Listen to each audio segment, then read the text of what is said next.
Bismillahirrahmanirrahim. Assalamualaikum warahmatullahi wabarakatuh. Alhamdulillah, segala puji hanya milik Allah Subhanahu wa taala, Tuhan yang Maha Esa, yang telah memberikan kita nikmat kehidupan, kesehatan, serta kesempatan untuk berkumpul pada hari ini. Semoga salawat dan salam selalu tercurah kepada junjungan kita Nabi Muhammad sallallahu alaihi wasallam beserta keluarga, sahabat dan umatnya yang setia mengikuti ajarannya. Para jamaah yang dirahmati Allah, kita semua mengetahui bahwa kehidupan di dunia ini adalah ujian. Setiap langkah yang kita ambil, setiap amal yang kita perbuat akan dipertanggungjawabkan di hadapan Allah Subhanahu wa taala di hari kiamat kelak. Allah berfirman dalam Al-Qur'an, "Dan kami telah menghidupkan kamu, lalu kami matikan, dan kami jadikan hidupmu untuk ujian. Apakah kamu bersyukur?" Quran Surat Al-Furqan ayat 15. Salah satu hal yang sangat penting dalam hidup ini adalah amal saleh. Amal saleh yang kita lakukan di dunia ini akan menjadi bekal kita di akhirat. Namun, apa sebenarnya amal saleh yang paling diharapkan di hari kiamat? Mari kita simak bersama-sama. 1. Menjaga iman dan tauhid. Amal saleh yang pertama dan paling utama adalah menjaga iman dan tauhid kita kepada Allah Subhanahu wa taala. Iman adalah dasar dari segala amal saleh. Dan tauhid adalah pengesaan kita terhadap Allah. Allah berfirman dalam Al-Quran, sesungguhnya orang-orang yang beriman dan mengerjakan amal saleh, mereka adalah sebaik-baik makhluk. Quran Surat Al-Bayyinah ayat 7. Di hari kiamat, amal yang pertama kali akan diperiksa adalah masalah iman. Apakah kita meyakini dengan penuh keyakinan bahwa Allah adalah Tuhan yang Maha Esa dan Muhammad sallallahu alaihi wasallam adalah utusannya? Inilah fondasi utama dari setiap amal saleh yang kita lakukan. Tanpa iman yang benar, amal perbuatan kita tidak akan diterima oleh Allah Subhanahu wa taala. 2. Salat yang khusyuk dan tepat waktu. Salat adalah amal yang sangat diharapkan di hari kiamat. Rasulullah SAW bersabda, salat adalah tiang agama. Barang siapa yang mendirikannya, berarti dia telah mendirikan agama. Dan barang siapa yang meruntuhkannya, berarti dia telah meruntuhkan agama.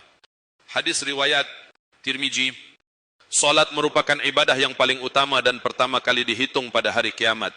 Oleh karena itu, kita harus memastikan bahwa kita selalu menjaga salat kita dengan khusyuk dan tepat waktu.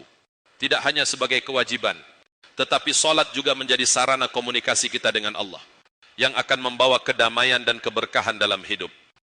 3. Berbuat baik kepada orang tua. Amal saleh yang sangat dihargai di sisi Allah adalah berbakti kepada orang tua. Dalam banyak ayat Al-Quran dan hadis, Allah memerintahkan kita untuk berbuat baik kepada orang tua. Allah berfirman dalam Al-Quran, dan kami perintahkan kepada manusia berbuat baik kepada dua orang ibu bapaknya. Ibunya telah mengandungnya dengan susah payah yang bertambah-tambah, dan menyapihnya dalam 2 tahun. Bersyukurlah kepadaku dan kepada kedua orang tuamu, hanya kepadakulah tempat kembalimu. Luqman ayat 14. Rasulullah sallallahu alaihi wasallam juga mengingatkan kita dalam sebuah hadis, ridha Allah terletak pada ridha orang tua dan murka Allah terletak pada murka orang tua. Hadis riwayat Tirmizi. Berbakti kepada orang tua adalah amal yang sangat diharapkan di akhirat dan menjadi salah satu cara untuk memperoleh keridhaan Allah. 4. Sedekah dan membantu sesama. Sedekah merupakan salah satu amal saleh yang besar pahalanya di sisi Allah.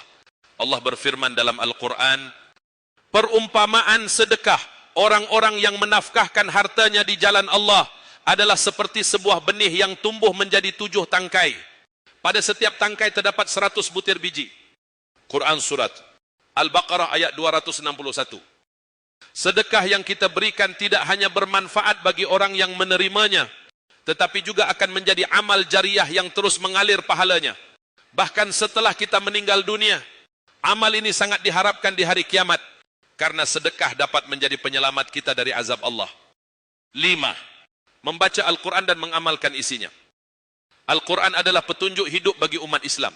Membaca Al-Quran dengan penuh perhatian, menghayati maknanya, serta mengamalkan isi-isinya adalah amal saleh yang sangat dihargai oleh Allah.